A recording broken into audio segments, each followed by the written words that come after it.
এই ভিডিওটা ছিল আমার নির্বাচনের আগের দিনের ভিডিও।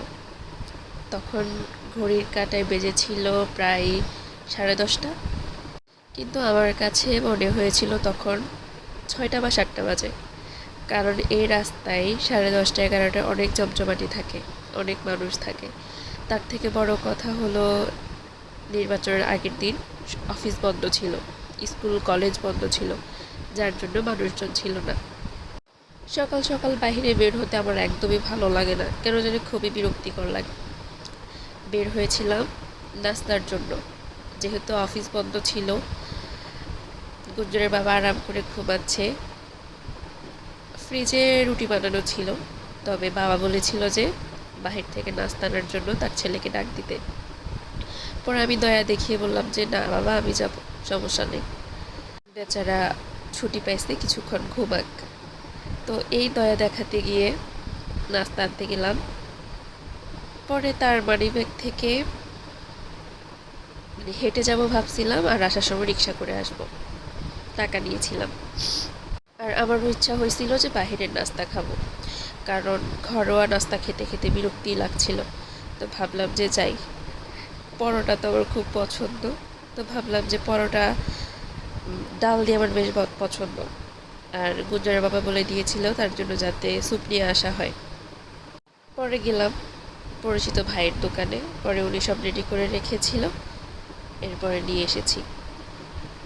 তো যে বিষয়টা, সেটা হলো ভাবছিলাম যে আসার সময় রিক্সা করে আসব, পরে কেন জানি মাথায় কি আসলো, আর আসলাম না।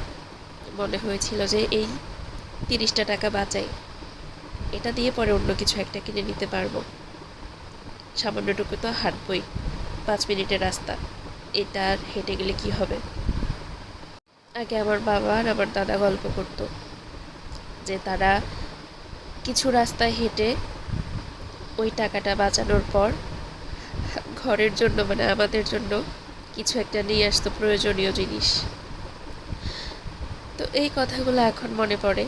এখন সেমভাবে গুঞ্জনের বাবাও বলে যে যখন অফিসে যায়, কোনো কাজে কোথাও যেতে হয়, সে ওই রিক্সা ভাড়াটা বাঁচিয়ে তার মেয়ের জন্য কিছু একটা আনে।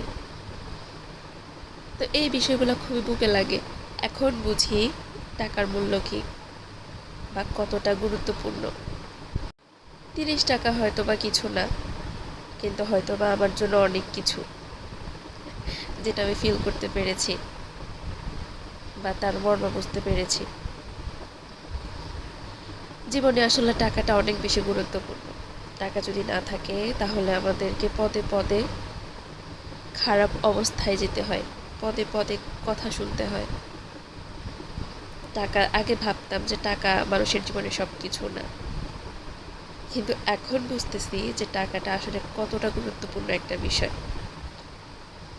টাকা ছাড়া প্রাপ্ত সম্মান পাওয়া যায় না, টাকা ছাড়া গলা উঁচু করে কথা বলা যায় না, টাকা ছাড়া সন্তানকে ভালোভাবে মানুষ করা যায় না, কিচ্ছু না।